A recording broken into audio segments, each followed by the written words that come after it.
A todos los que estáis aquí, muchas gracias por venir, como siempre. Yo reitero el agradecimiento a Paco y al Casino porque estamos en nuestra casa y así lo sentimos, aparte que somos socios la mayor parte de nosotros. Y bueno, hoy empiezan estas pildoritas sobre algunas de las acuarelas que van a tener lugar lunes, miércoles y viernes.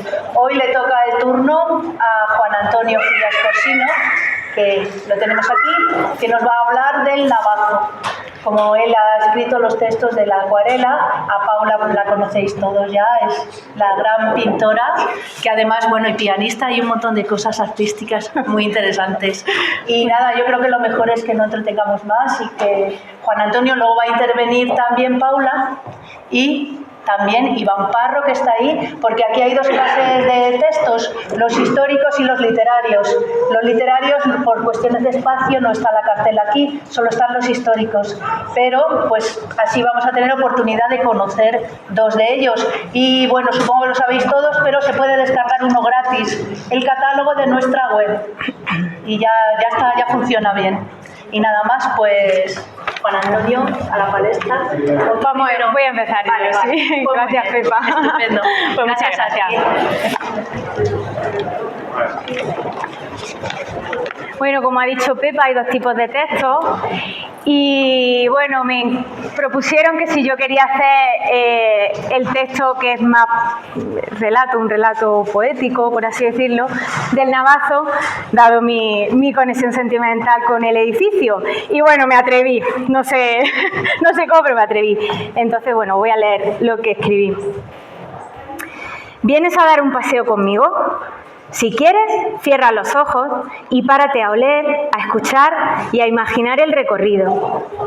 Hay un pequeño valle entre montañas donde antiguamente eran frecuentes e intensas las nevadas. Nevazos se llamaban. En esta nava, lugar umbrío y húmedo en invierno, pero fresco y agradable en verano, por donde baja el río Cuerpo de Hombre, es donde emergieron varias fábricas textiles, haciendo de la comarca de Béjar una de las más prósperas del país. Como los más ricos de Béjar, dice la expresión popular. Pues mira, por ahí se va una de esas fábricas. ¿Ves la indicación? Sí, esa que pone el navazo 0,2. Ven conmigo, te la enseñaré. Conforme atravesamos la verja de entrada, noto cómo la humedad me cala los huesos. Y es que no sé cómo hemos aparecido en enero de 1975. A pesar del frío, se escucha una multitud aplaudiendo con emoción junto a la enorme chimenea de ladrillo. Pasa por nuestro lado una comitiva de motoristas envuelta en un enjambre de globos, precediendo nada más y nada menos que a sus majestades los Reyes Magos de Oriente, que traen regalos para los pequeños de las familias que trabajan en la fábrica. Pero no nos detengamos aquí. Sígueme, atravesemos la plazuela, dejemos a la familia disfrutando, la chimenea detrás de nosotros y subamos por estas escaleras a la parte alta. Parece que va desapareciendo el frío, ¿lo notas? Hemos dejado atrás el invierno. Hay una suave brisa, el cielo es de un azul intenso, luminoso, solo interrumpido por las bandadas de pájaros que dibujan puntas de flecha con su vuelo. Ahora se vuelven a escuchar risas, esta vez junto al sonido de agua que cae y salpica. Estamos en la piscina de la fábrica, la piscina de los veranos de mi niñez. Mira las dimensiones de sus columpios y del enorme trampolín de 3 plantas, digno de unas olimpiadas. Venga, vamos a darnos un chapuzón. Uf, está helada. Me gusta apoyar la cabeza en el caño de agua que hay en uno de los bordillos y ver cómo se alza una cortina cristalina que cae, dejándome dentro, en el vacío, metida en una burbuja. Escucho un silencio repentino. Ha explotado la burbuja. Ya no está el caño de agua, ni los columpios, ni siquiera el trampolín. Me encuentro sentada en mi escritorio con un pincel en la mano. Estoy dibujando el navazo y su gran chimenea, sonriendo al pensar que, a partir de ahora, cuando pases por la carretera y veas la señal que indica su entrada, recordarás este viaje en el tiempo y lo felices que fuimos allí.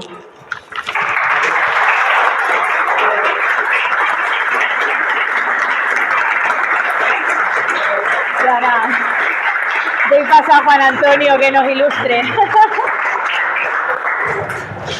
Bueno, buenas tardes. Yo me traigo apuntes porque no me gustaría olvidar nada. Esto es un recorrido brevísimo bajo una mirada industrial de una empresa muy importante. Pero bueno, de lo que se trata, a mí me da un poco de pudor hablar de Olleros hoy ante una saga de Olleros tan impresionante que yo estoy viendo. Bueno, la llegada de la familia Olleros a Béjar, muchos de vosotros lo sabéis, y mejor que yo, nos tenemos que remontar al siglo XVII con la venida de Antonio Olleros, de Pedro Olleros, que casa en Béjar con Ana María Neira y tienen un hijo, Pedro Antonio Olleros Neira, de profesión escribano, hoy día traducido a notario. En 1780, este personaje, Antonio Olleros, ya es fabricante de paños, es decir, es nuestro primer Olleros vinculado ya a la pañería, ¿no? A la vez de ser escribano y fabricante de paños, ejerció también como el arrendador del abasto de la carnicería en Béjar. Y había construido en 1802 unos batanes cerca del cauce, lógicamente, en el puente de la Corredera.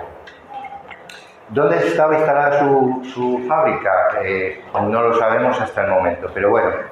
Un apunte importante de este personaje es que fue el primer alcalde constitucional siguiendo los dictados de la Constitución de Cádiz de 1812, de la Pepa. Pero a este personaje que hablamos le va a seguir su hijo Antonio María Olleros González, de profesión también escribano, y continuó, por supuesto, en la trayectoria de fabricante de paños y tejidos de lana. ¿Dónde lo ejercía esto? En su casa Obrador. Las casas obradores son un ejemplo arquitectónico de que se comparten las dos actividades, la industrial y la casa vivienda en el núcleo urbano, ¿no? A eso llamamos la casa obrador. Y mantenía en los batanes del puente de la Corredera. Sabemos esto porque los pleitos de agua muchas veces nos ofrecen una información riquísima, ¿no? Entonces, en esa época, en 1812, se produce un pleito de agua y aquí aparece Antonio María Olleros defendiendo sus derechos, ¿no? Y fue también comisario de los Reales Ejércitos y alférez de Béjar durante los convulsos años de la Guerra de la Independencia.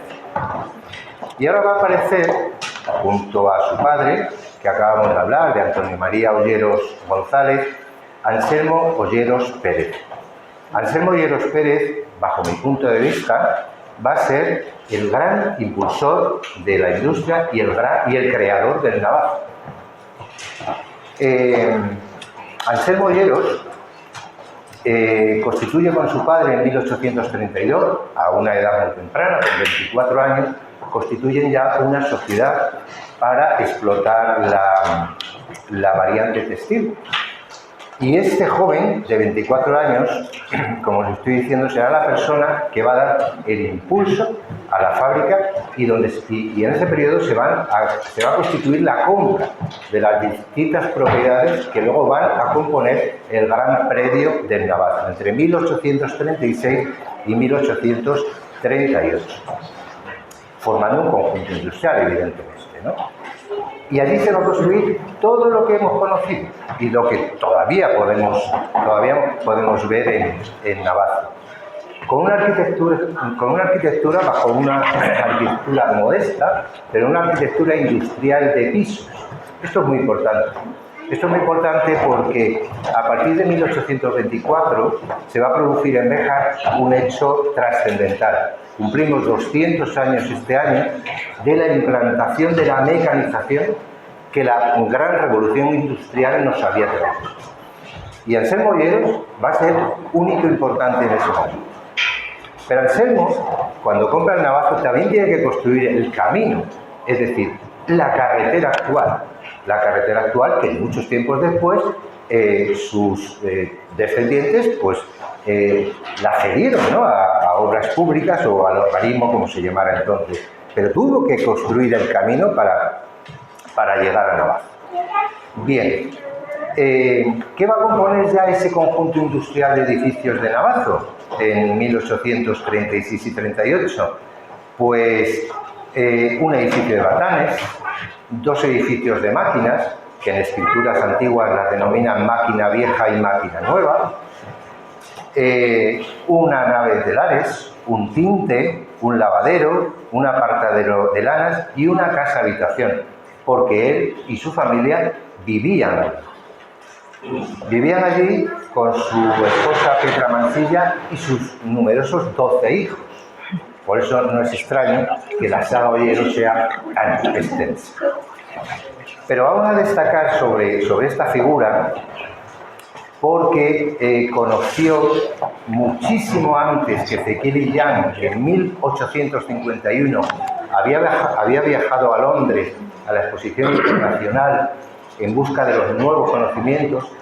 Anselmo Ollero ya había viajado antes, muchísimo antes, a Bélgica, a Francia y a Alemania para conocer e implantar esas maquinarias en su fábrica, y las trajo.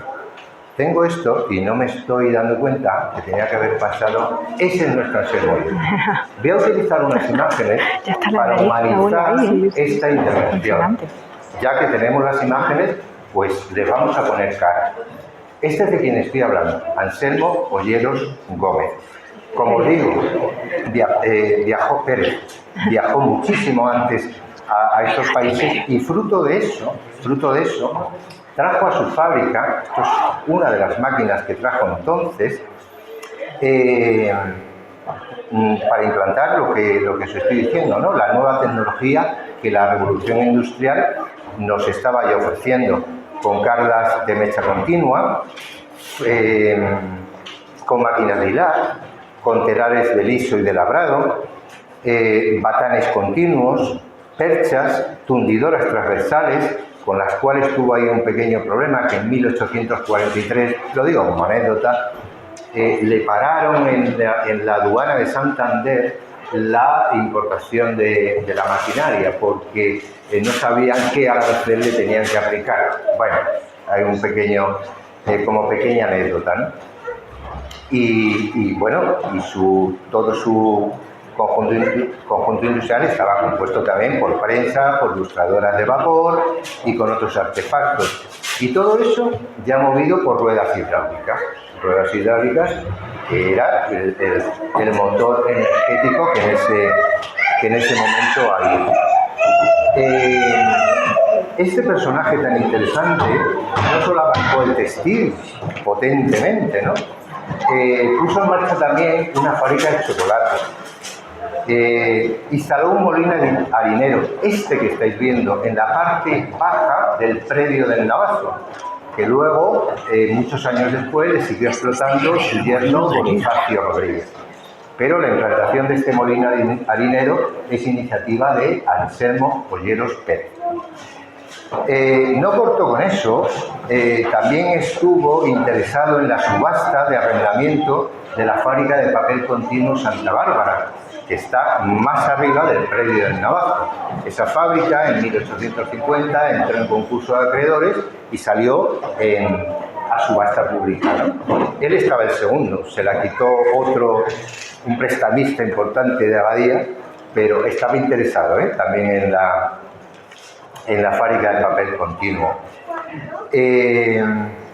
Y en cuanto a una pincelada rápida, en cuanto a su implicación en vida social, fue también diputado a Cortes en un espacio muy corto, en 1836-37, en el gobierno independiente de Agustín de Argüelles. Y participó también muy activamente, lo he descubierto hace poquito, en la Comisión de Hacienda del Congreso de los Diputados en defensa de los aranceles de importación y exportación de la lana y los tejidos. Bueno, esta prolífica familia de 12 hijos de Anselmo Olleros, aunque no 2 de los que voy a citar estaban vinculados al textil, sí me gustaría hacer una pincelada muy pequeñita, pero la voy a hacer. Tuvo un hijo que fue Tomás Olleros Mansilla, un pequeño niño que, viviendo en el predio del Navazo con 14 años, ingresó en el Colegio de Marina de Cádiz. No sabemos por dónde le vendría a lo mejor la cuestión marinera. A lo mejor era de hacer barcos de madera por el canal del Navazo, porque el mar, desde luego, estaba bastante lejos. Pero cuestión importante de Tomás Olleros, fue un marino que combatió en Cuba, en Caribe, en los mares del Pacífico, en la tercera guerra carlista en Portugalete, y desde luego nos dejó una muy brillante hoja de servicios como capitán de navío de la Armada Española.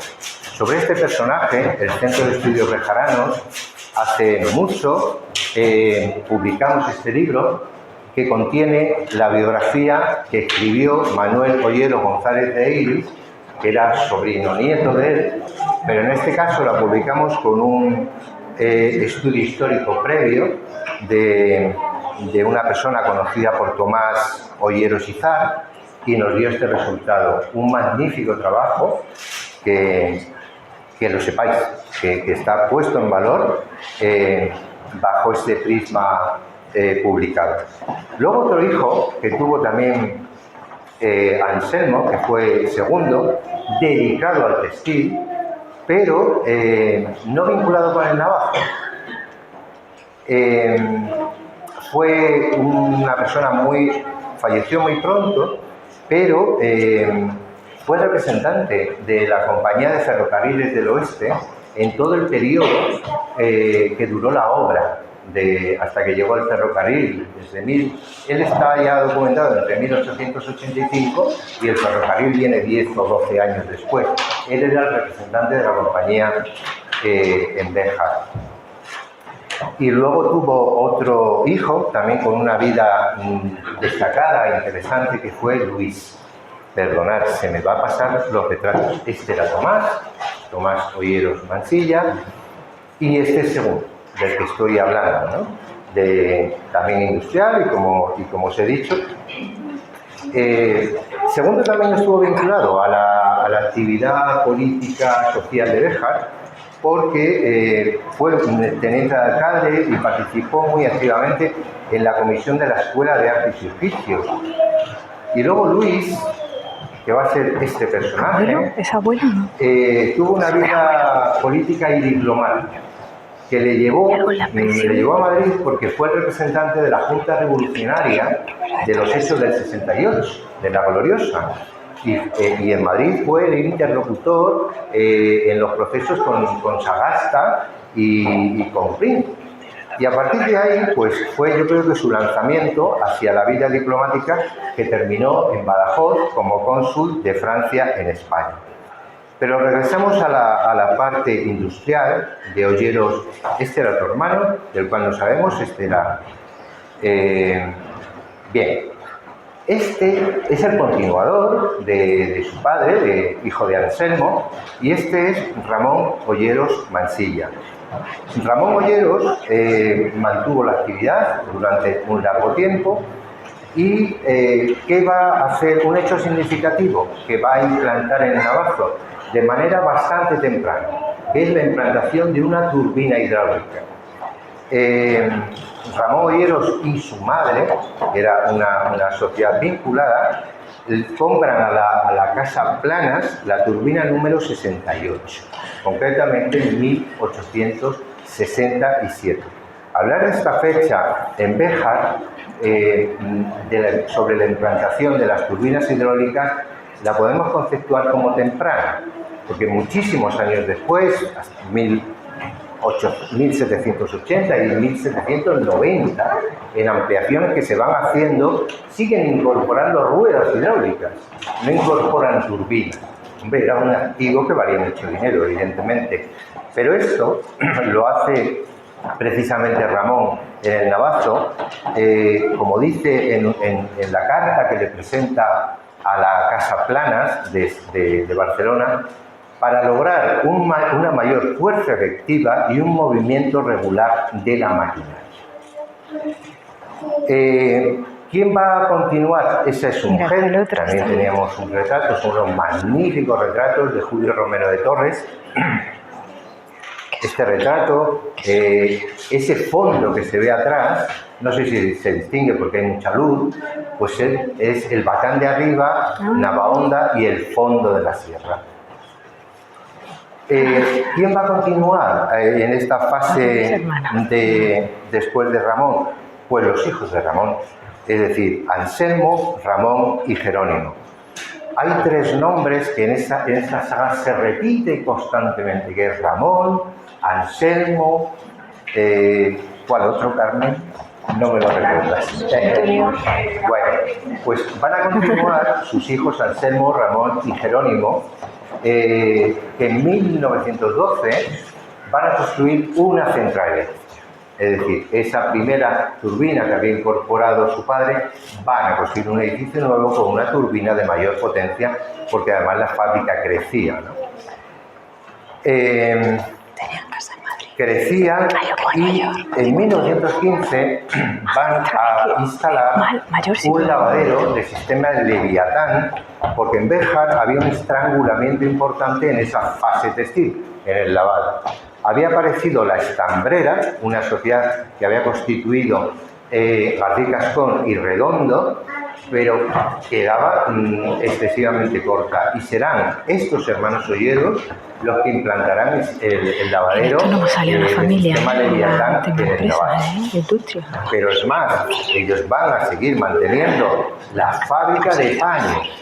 Fábrica de paños, como veis en este anuncio de 1912. Pero en 1917 van a sufrir ellos, como otros muchísimo, o la mayoría de los fabricantes, una gran crisis, que es la Primera Guerra Mundial. La Primera Guerra Mundial les hace claudicar toda la sección de tejidos y se quedan absolutamente con la actividad de lavado exclusivamente, con unos 20 efectivos humanos, con unos 20 trabajadores. Y ahí ya, Paula, aparece la emblemática chimenea del Valle. Hoy día no existe, pero ha existido durante muchos años. Bueno, estos son las caras de estos tres hermanos que continuaron, ¿no? Anselmo, Ollero, Ramón y Jerónimo, tu bisabuelo, Paula. Le sucedieron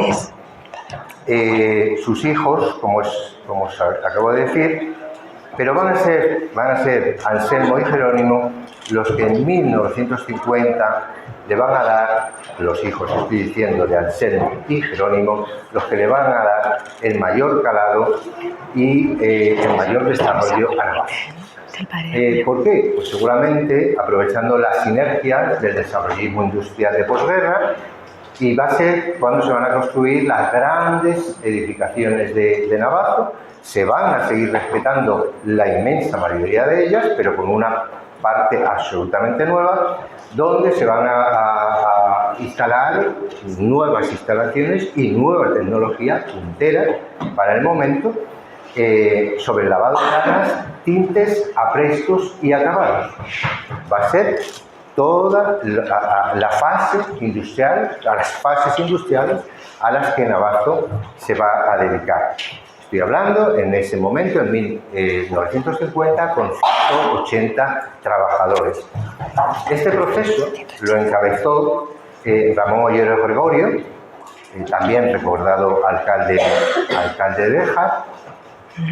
Una foto de Ramón de joven y una foto en esa actividad política que tuvo como alcalde. Esa es la inauguración concretamente, por curiosidad, la inauguración de la calle Padre Roca, ¿no? que está allí.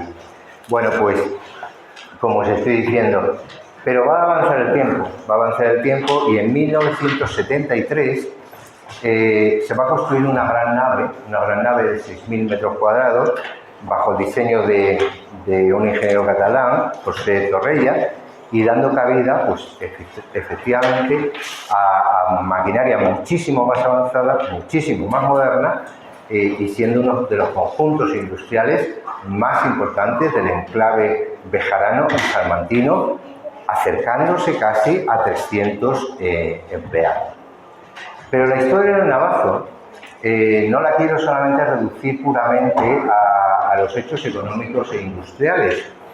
Se implantó una mutualidad de una significación enorme.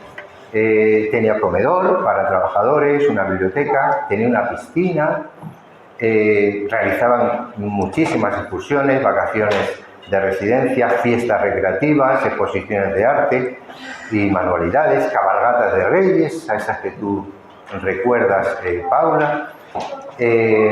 Promovió viviendas para sus trabajadores tanto en Béjar como en Candelario y una publicación que es La Chimenea.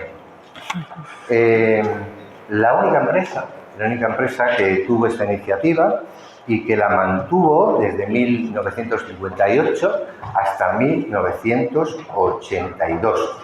Más de 2.500 páginas plagadas de una información riquísima. Os he dicho que fue la única empresa que tuvo esta actividad.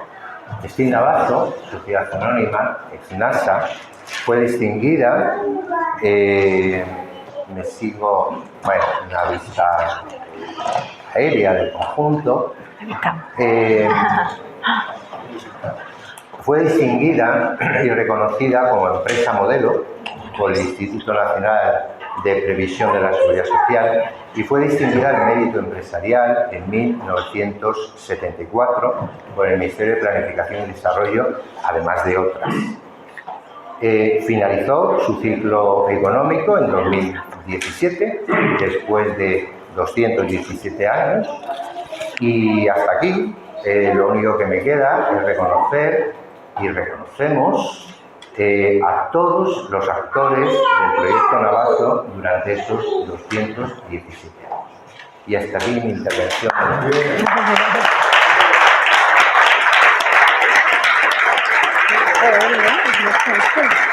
¿Lo conocías?